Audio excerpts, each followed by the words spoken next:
बिस्मिल्लाहिर्रहमानिर्रहीम। अस्सलाम वालेकुम 9th क्लास, कैसे हैं आप सब लोग बेटा?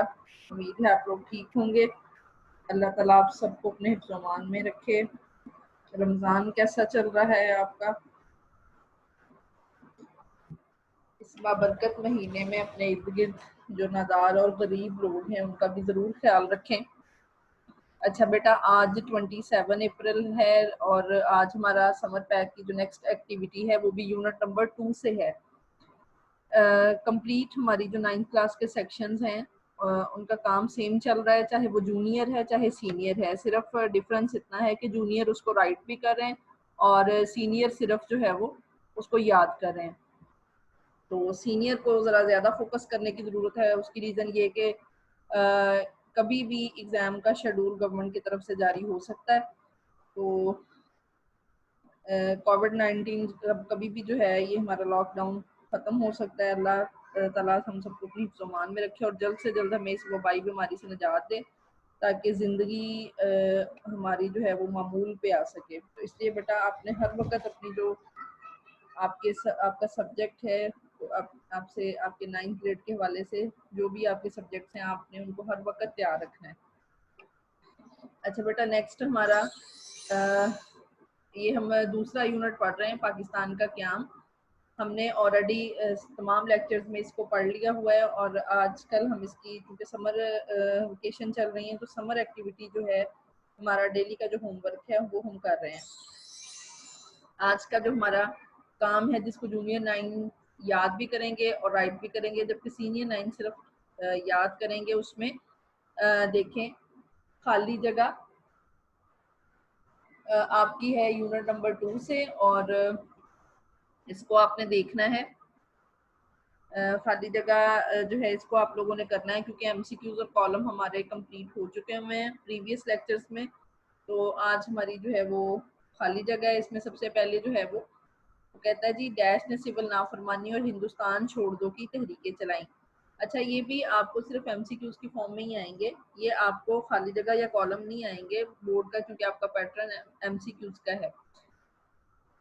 अच्छा, इसका आपने सही आंसर लिखना है। उसके बाद है दूसरी खाली जगह जो वो है 1946 के सूबाई असम्बलियों के इंतखाबात में मुसलमानों को डैश नशिस्तें हासिल हुई। तो जो सही जवाब होगा आपने जो ब्लैंक है उसके अंदर फिल कर देना है। अच्छा, उसके बाद है काबीना मिशन प्लान डैश बरतानवी वज़रा पर मुश्तमिल था। और चौथे नंबर पर है तकसीम हिंद के वक्त डैश वाइसराय हिंद था। और फिर जो है वो 5वें नंबर पे है करारदाद लाहौर डैश ने पेश की थी। एंड 6 इज जिना गांधी मुज़ाकरात का आगाज डैश में हुआ। तो ये बेटा आज की आपकी खाली जगह, ये आपको एमसीक्यूज की फॉर्म में आएंगे। इनमें से कोई एक आध शार्ट क्वेश्चन भी बन सकता है, तो आपने इसको इस तरीके से याद कर लेना है।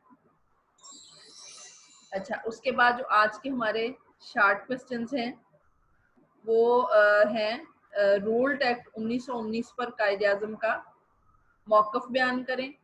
इसका भी आंसर मैंने आपको दिया हुआ है, आपने वहां से देख के लिख लेना है। ये आपको वैसे मैं आपको टॉपिक बता देती हूँ, जो कायदे-आज़म मोहम्मद अली जिन्ना वाला टॉपिक है 2nd यूनिट के अंदर, वहां पे ये आपको मिल जाएगा। उसके बाद भारत ने कश्मीर पर कब्जा कैसे किया था, तो ये जो है वो 3 जून 1947 का जो मनसूबा जो देसी रियासतों की तकसीम वाला पॉइंट है उसके अंदर इसका आंसर है। वैसे मैंने मार्क आपको पहले भी करवाया हुआ है। फिर उसके बाद है 3 जून 1947 के मनसूबे के तहत कुल जमाती कॉन्फ्रेंस का इनेकाद बयान करें। तो ये भी जाहिर सी बात है 3 जून 1947 के मनसूबे वाले टॉपिक में कुल जमाती कॉन्फ्रेंस का इनेकाद, ये निशान मैंने आपको ऑलरेडी लगवाया हुआ है। फिर है कायदे आज़म ने सफीर अमन का खिताब कैसे पाया, तो ये भी आपको मिलेगा कायदे आज़म मोहम्मद अली जिन्ना वाले टॉपिक में। या ऑलरेडी जो मैंने आपको क्वेश्चन और आंसर्स जो आपको पहले सॉरी आपको पहले लगवाए हुए, आप वहां से जो है वो कर सकते हैं। अच्छा, उसके बाद आज का सॉरी फॉर दैट, आज का जो हमारा लॉन्ग क्वेश्चन है ये हमारा है हिंदुस्तान में अंग्रेज नौबादियाती निज़ाम का हाल बयान करें। तो इसका जो आंसर है वो आपको मिलेगा पेज नंबर 43 टू 45 के ऊपर। अच्छा, अब ये जो है 45 के ऊपर सिर्फ एक छोटा सा पॉइंट है, अंग्रेजों की हिकमत अमली। ये जो जिनाह वाला क्वेश्चन है आपका कि कायद-ए-आज़म मोहम्मद अली जिनाह का क्या रोल था क्या में पाकिस्तान में, ये 45 पे वो भी टॉपिक शुरू हो रहा है, लेकिन उससे ऊपर तक अंग्रेजों की हिकमत अमली, वहां तक जो है ये टॉपिक बनता है। ये मोस्ट इंपॉर्टेंट है, सीनियर 9th आप भी सुन लें, ये बहुत इंपॉर्टेंट क्वेश्चन है बोर्ड के पॉइंट ऑफ व्यू से, लॉन्ग क्वेश्चन के लिए भी, और इसके अंदर से शार्ट क्वेश्चन भी आ जाते हैं। इसके अंदर पहला पॉइंट जो होगा उसमें शार्ट क्वेश्चन भी एक बनता है कि नौबादती निज़ाम से क्या मुराद है। तो इन चीज़ों को आप लोगों ने जहन में रखना है। वैसे भी मैं आपको बार बार बताती हूँ कि तकरीबन 85% पेपर जो है वो एक्सरसाइज के अंदर से ही सेट होता है, 15% जस्ट जो है वो यूनिट के अंदर से सेट करते हैं, लेकिन वो भी वो उन टॉपिक्स को ज़्यादा फोकस करते हैं जो आपके लॉन्ग क्वेश्चन के तौर पर आपके एक्सरसाइज का, आप यूनिट के एक्सरसाइज का हिस्सा है। तो इसके बाद बेटा हम अब चलते हैं प्रीवियस लेक्चर की तरफ, उसमें हम देखते हैं कि हमारा क्या काम था।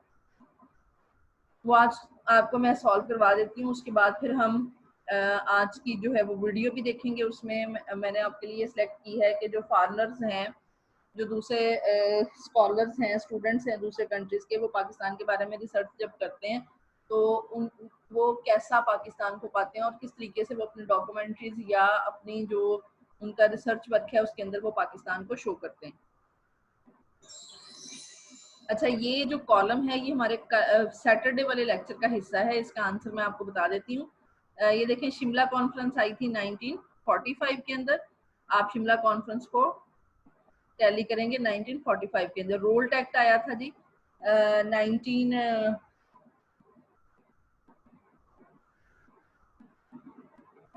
Just 1 minute students. अच्छा, इसमें देखें जरा, आपको मैं बता देती हूँ कि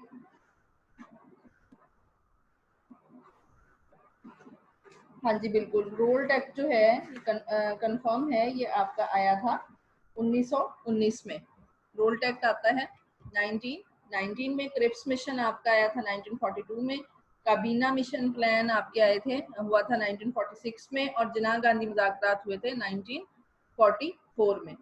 अच्छा, अब ये आपका जो है वो प्रीवियस आपका लेक्चर है जिसमें आपको आपने इसके आंसर मैंने आपको बता दिए, आपने देख लेना। अच्छा, उसके बाद ये सवाल था आपका, करारदाद पाकिस्तान का मतन बयान करें। तो इसका आंसर आपको अपनी बुक में जो टॉपिक दिया हुआ है करारदाद पाकिस्तान, उसमें पेज नंबर 22 पे एक टॉपिक है करारदाद, वो वाला जो पैराग्राफ है वो इसका आंसर है। वैसे भी मैंने आपको इसका आसान करके जो है आसान लफ्जों में, वो भी मैंने आपको लिखवाया हुआ है, आप उसको भी कर सकते हैं। अबूरी हुकूमत में शामिल 5 मुस्लिम लीगी वुज़रा जो हैं उनके आपने नाम लिखने हैं। तो ये वुज़रा आपको मिलेंगे अबूरी हुकूमत के अंदर, जो टॉपिक है आपका उसमें आपको मिलेंगे, लेकिन फिर भी मैं आपको यहाँ पे एक दफ़ा बता देती हूँ। इनमें लियाकत अली खान थे, सरदार अब्दुल रब निश्तर थे, आई चंडीगढ़ थे, राजा गजनफर अली खान थे, और जोगिंदर नाथ मंडल थे। फिर कैबिनेट मिशन प्लान के मेंबरान जो थे उनके नाम क्या थे।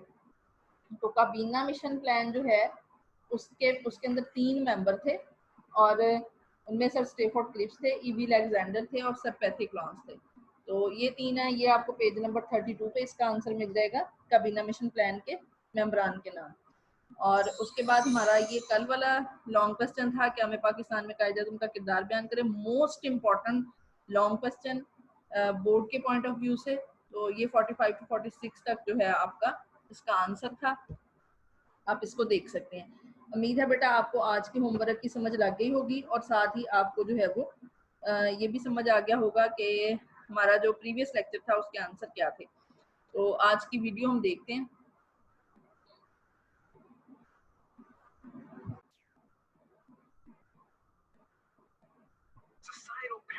It's only a little over half a century old, yet it retains history that predates the pyramids of Egypt. There's so much to cover, so pack your bags and stand on this bus ride to Pakistan. Geography. Everyone, I'm your host Barbs. Pakistan is kind of like the bridge between the Middle East East and the rest of Asia. It is the only nation in the world known to have been established on the basis of religion alone. But what about me? I mean, originally kind of, yes, but you were like one unit with Pakistan, and then you got a second independence based on you not liking Pakistan. Oh yeah, that's right. By the way, you should really redo my episode. It's completely outdated, and you totally stole that map from Jay Foreman. Oh, I met up with Jay in London. We had a jolly live stream chat and laughed about it. Calm down, he's cool with me. It's true, I am cool with it. I'm not really cool with it. Anyway, time for Pakistan.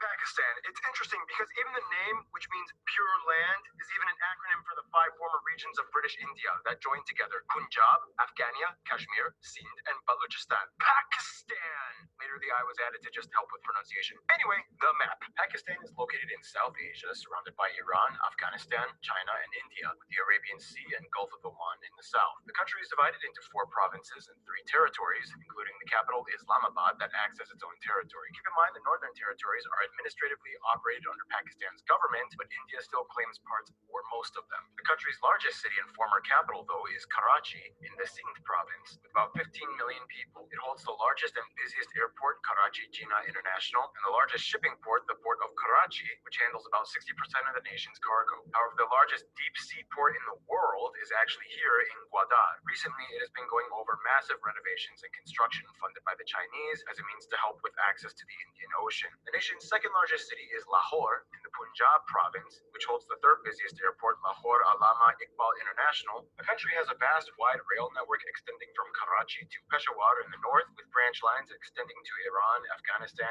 and a proposed line that goes up to China. However, it would be very difficult considering that there are incredibly high mountains up further north, and today there is only one main road that crosses over from Pakistan into China. The N35 highway, otherwise known as the Karakoram Highway, the world's highest paved road at over 4,000 meters above sea level. This one little road is the life-giving artery on the 523-kilometer wide border that gives China access to the Indian Ocean and Pakistan access to the east, circumnavigating around India, which otherwise blocks them both. Yeah, I mean, it's really not hard to understand why China and Pakistan get along. It's like, give me access to the West! Nope. my favorite part of any episode, territorial anomalies. Now, if you ask someone to draw the map of Pakistan, you might get a lot of different images depending on who you ask. Some might draw this, some might draw this, and those that don't know what maps are might draw this. But in regards to the Pakistani-administered areas, as we discussed before, this whole region is disputed with India, and it is the site of the most militarized area on the planet, Jammu and Kashmir. In a condensed explanation, in this area, Pakistan and India want all of this. China just wants these parts. Pakistan and India had 3 wars. They drew a militarized line over here between India and Pakistan. Pakistan relinquished their claim to the Shaksam Valley over to China, but India did not agree and still claims it. All the while, all 3 countries converge on the Siachen Glacier, the second largest non-polar glacier in the world, on point NJ9842, and the Dead Man Zone begins where nobody dares to do anything. This is probably the most tense border point in the world. So there you go, confusing border stuff and weird tension with Chinese alliance. Pakistan amusement parks like these. There are so many forts like these. There's even some Hindu sites like these. Of course, there's so many tombs and mausoleums. Here's a bunch of them. There's St. Patrick's Cathedral in Karachi, Changamanga, Lahore Museum, Karachi War Cemetery, all of these UNESCO heritage sites, as well as these major archaeological sites. Yeah, you can see that there's a lot of backstory hidden within the valleys of Pakistan, and it goes way back to a very important river, which brings us to...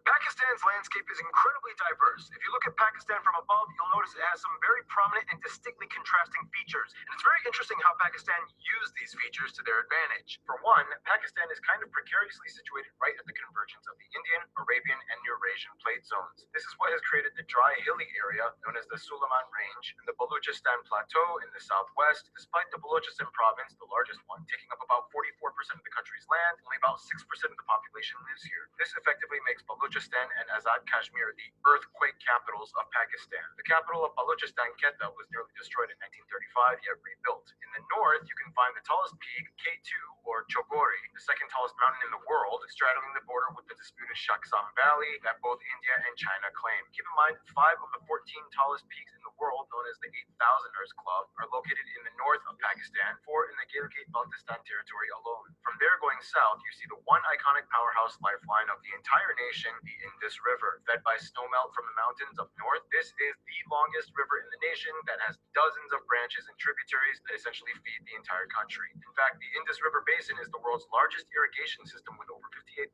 kilometers of canals, cultivating over 230,000 square kilometers of land. Further south, you find the largest natural lake in the country, Manchar, along the edges of the Indus Valley that flow into the Indus River Delta, with the Khewra South Wildlife Sanctuary. This is the most heavily forested and wildlife concentrated area of Pakistan that is not commercially exploited. Also, it is really hard to build harbors here because the swampy mangroves make it difficult. Finally, a skip to the east, you hit the Taparkar Desert, which claims to be the world's only fertile desert, with a dry landscape but abundance of water sources that nourish the myriad of shrubby plants and wildlife. Just zoom in and you can find small ponds and creeks meandering throughout the entire area, well across the border into India. Now keep in mind, within all this stuff, there's a ton of cool notable sites, such as the Hingol mud volcanoes, that lake that looks like a teardrop, the Biafo Glacier, the Fairy Meadows, the second largest salt mine in the world, and there's so much more. But yeah, I'm done here. I need a triple shot of espresso break, which means, oh no! Oh no!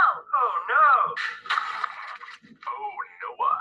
As you can probably guess by now, Pakistan's land is not only loaded with contrasts, but resources as well. Over 40% of the population is employed in agriculture and livestock, where wheat and cotton are the major crops. They actually rank 4th in the world for cotton production and 3rd in goat meat. Pakistan is actually one of the largest textile producing countries in the world. In fact, this one city produces about half the entire world's football or soccer balls. Otherwise, the nation is also thriving with wildlife. They have about 660 bird species, over 170 mammal species, including the national animal, the morgor. To finish off the segment like we always do, food. Some dishes you guys, the Pakistani geography suggested we mention include things like Baluchi-style saji and meat pie. Beef and lamb korma is also popular. In the north, you see dishes closer to Iranian and Afghan cuisine like lamb and beef kebab and Pashtun-style rice. We all know the world-famous Punjab cuisine. It's virtually the exact same as the Punjab in India. In the south, the Sindhi people will probably have more fish in their diets as they are on the coast. There's a lot of other cuisines we could have mentioned within the various ethnic groups, but that would take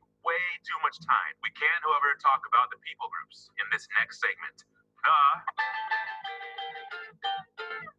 Thank you, Noah. Now, the weird thing about the entire South Asian subcontinent is that when you look at the people, many of them look exactly alike, and you would just assume they're basically relatives. I mean, you have Pakistani Punjabis and Indian Punjabis, Pakistani Kashmiris, Indian Kashmiris. They have the same languages and same cultural traditions and history and customs, and in most cases, they really are family. But when it comes to nationhood and worldview, the dichotomy makes a clear boundary that splits one side from the other. Keep talking. We're listening. First of all, the country has over 200 million people and is the 6th most populous nation in the world and 2nd most populous Muslim nation after Indonesia. The country is very diverse in people groups, but the largest ones are the Punjabis at around 45%, Pashtuns in the north at about 16%, Sindhis in the south at about 14%, Saraikis at about 9%, and the rest are a mix of various other people groups like the Mujahirs, Baluchis, and so on. They use the Pakistani rupee as their currency, they use the type C and D plug outlets, and they drive on the left side of the road. Yeah, they were a former British colony. Now, Pakistan has 74 listed individual languages spoken throughout the country, 66 of which are indigenous and 5 have over 10 million speakers each. Almost all of them are Indo-Aryan. How on earth do all the people of Pakistan stay interconnected? Well, today, much like India, the nation has 2 official languages used and taught in schools, used as lingua francas, Urdu and English. Yeah, that's right, it's pronounced Urdu, not Urdu. For reference, Urdu is basically the same thing as Hindi, except it has a few extra words and phrases borrowed from Persian and Arabic. It's also written in the Perso-Arabic script. Here are some of you guys, the Pakistani geographers, explaining the subtle differences between Urdu and Hindi. Hi, I'm Asya from Pakistan. Khatun is a woman in Urdu, and in Hindi it's Mahila, usually. Also, words like miracle, which is mojiza in Urdu, is chamatkar in Hindi. I'm Rahat from Lahore. Some of the words, or more like sentences, are quite the same in both the languages. Like the word magician, in both Hindi and Urdu, it's jadugar. But to a Pakistani and an Indian, the language differences are quite stark. Let's take thank you, for example. In Hindi, you would say dhanyavad, but in Urdu, you would say shukriya. Thanks, guys. Now, within the areas that make up Pakistan today, there is no one type of Pakistani. They come in all different shapes and colors, but the general demographic configuration layout shows that the east is more Indo-Aryan and the west is more Perso-Iranian.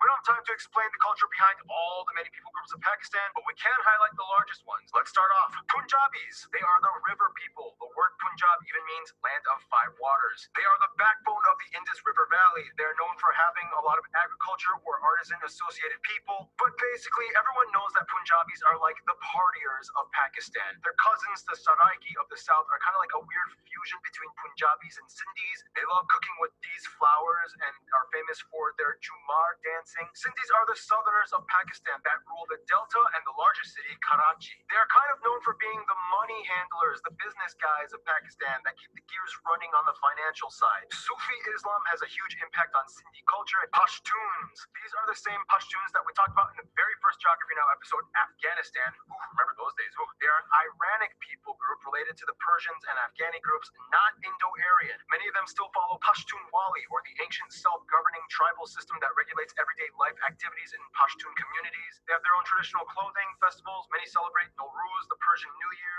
And finally, Baluchis. They are the cousins of the Pashtuns, another Iranian people group. Like the Pashtuns, they have their own tribal societies. According to tradition, all the tribes are descended from one of the five children of Jalal Khan. At one point, there was kind of like a little bit of an insurrection amongst the Baluchi people for secession into an independent Baluchistan state. They are the most mineral-rich province in Pakistan, which is why their women are known for wearing some of the most lavish jewelry. And finally, we have to mention the cold mountain people, such as the Kashmiris, Baltis, Wakis, and so on. Kashmiris are Indo-Aryan, whereas Baltis are Sino-Tibetan. Nobody knows exactly what the Purushos are, but they exist. The Hunza people live the longest and have a super healthy special diet. The Kalash people have lots of blondes and redheads, and they practice a form of animism related to ancient Hinduism. And there are so many other people groups, but we don't have time. That's the gist of it. That's how you make a Pakistan. Otherwise, there are some traits that most Pakistanis kind of universally follow. And with that, here's Random Hannah to explain with culture stuff.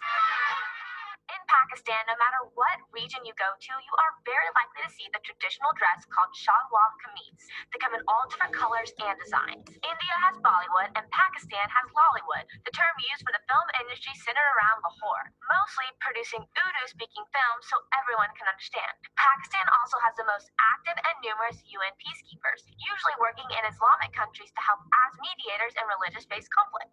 Speaking of which, they have the 6th largest military force in the world. They are famous for the Wagah border ceremony done every day at the border with India. Many people know Pakistan and India as cricket powerhouses. However, they love field hockey and squash as well. They have the best performance in the world with 4 championships. And with squash, they have the most British Open squash championships and world championships as well. And finally, of course, at about 95% of the population adhering to it, Pakistan unites mostly under the Muslim faith. Nonetheless, the Constitution guarantees freedom of religion, and there are noticeable Hindu and Christian minorities. However, the Constitution does limit political rights of non-Muslims. For example, the president and prime minister must always be Muslim. And now, I'm sorry guys, but here's Keith with some music stuff. In Pakistan, there are 3 main general genres you will hear commonly throughout the country: traditional regional music, religious music, and modern music. A long time ago, before the European system was adopted, many places in the Indian subcontinent had a musical notation print called Swaralipi. It depicted notes, scales, and pitch. Raga music uses this a lot. Nonetheless, much of Pakistani music is based on improvisation and learned technique. Today, everything from Pakistani hip-hop, pop, and yes, even metal has been growing in the past few decades. I love how you were so pumped for half that sentence and then you died. Now, usually we don't sugarcoat everything here at Geography Now. I asked you guys, the Pakistani geography peeps, to explain some of the current issues Pakistan is facing today. They do have blasphemy laws enacted in their government system, which some see as a suppression of speech. Illiteracy and unemployment can also be high in certain areas as well. Just like their neighbors, human trafficking, especially of the homeless and homeless children, has been widely documented. Many officials like this guy are trying their best to fight against it. And finally, yes, we all know that there is controversy with the jihadist terrorist organizations like Al-Qaeda that have been operating back and forth within regions of South Asia, often within Pakistani borders. This has been a constant struggle that the country has been facing. Their army has undergone numerous pursuits and clashes and battles against them. Terrorist attacks have killed over 30,000. Alright, Mr. Chance. Anyway, we gotta move on. History, in the quickest way I can put it. Neolithic Mergar people, Indus Valley civilization, Indo-Aryans migrate, Hinduism, Persians, Macedonians, Mauryans. A little bit of Buddhism comes in. Weird, confusing Indo-Greek, Scythian, Parthian kingdoms, more Hindu kingdoms, Arab Caliphate, Islam comes in, Turkic dynasty, Mongols, yeah, even the Mongols took a stab at it. Weird regional kingdom era. Mughals, British, independence and partition. Pakistan is two parts. Wars with India. Bangladesh breaks and doesn't want to be part of Pakistan anymore. First democratic transition from military rule. Coups, military tension, China deals, country grows. And here we are today. And finally, here are some famous people you guys, the Pakistani geography suggested we mention. Jahangir Khan, Sohail Abbas, Malala Yousafzai, a bunch of singers and actors like these people. There's just too many to mention. But one of the most famous ones would probably be Rahat Fateh Ali Khan. So many politicians and army people like these. I'm just gonna put it on the screen for you, as well as all these sports and athletic people. Mahbubul Haq, Mir Muhammad Ali Khan, Abdul Qadeer Khan, Abdul Salam, and Shahid Khan. A lot of poets and religious figures like these, but this one, Allama Iqbal, probably being one of the most prominent ones. Yeah, so many notable famous Pakistanis. I'm pretty sure a lot of people around the world have heard of them, which brings us to the world relations, which brings us to...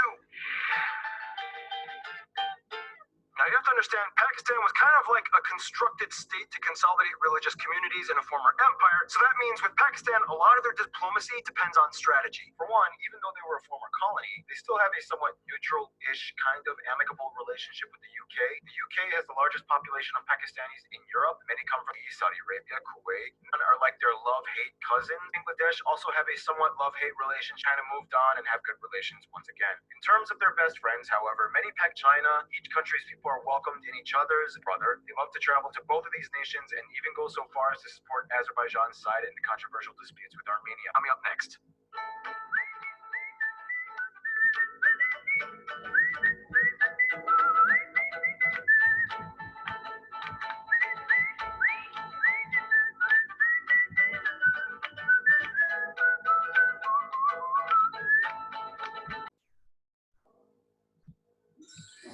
उम्मीद है बेटा आपको lecture भी आज का समझ आ गया होगा जो मैंने आपको होमवर्क दिया था, और प्रीवियस भी और वीडियो भी आपको अच्छी लगी होगी। इस वीडियो में एक अच्छी बात ये थी कि जो फादर्स हैं, जो भी पाकिस्तान के ऊपर रिसर्च करते हैं, हिस्ट्री के स्टूडेंट्स दूसरे कंट्रीज़ के, तो वो बिल्कुल फैक्ट से ही लिखते हैं। और मुझे अच्छा लगा इस वीडियो के बारे में, इस वीडियो को देख के, कि जिस तरह आजकल पाकिस्तान का इमेज बनाया जा रहा है या शो किया जाता है, तो बहुत सारी अच्छे लोग या अच्छी चीज़ें भी मौजूद हैं जिसकी वजह से हमारे पाकिस्तान का जो नेम है वो सही वे में यूज़ होता है। जो हिस्ट्री या जो चीज़ें हैं उसकी वो सही और उसके बिल्कुल करेक्ट जो फैक्ट्स हैं वही लोगों के सामने लाए जाते हैं, ना कि जिस तरह दुश्मन अनासर हैं हमारे मुल्क के, कि वो हमारे पाकिस्तान का इमेज ख़राब करने के लिए जो है वो गलत सलत जो चीज़ें इस्तेमाल करते हैं। ओके बेटा, अपनी दुआओं में याद रखिएगा, और जो आपको लॉकडाउन के हवाले से जो भी इंस्ट्रक्शंस मिलती हैं उनको काइंडली फॉलो किया करें, क्योंकि इसमें हमारी ही बेहतरी है। और रमज़ान में सहरी और अफ्तारी के वक्त दुआ ज़रूर किया करें, अल्लाह ताला ज़रूर कबूल करता है कि अल्लाह ताला हमें इस मुसीबत से निजात दे। ओके बेटा, अल्लाह हाफ़िज़, थैंक यू।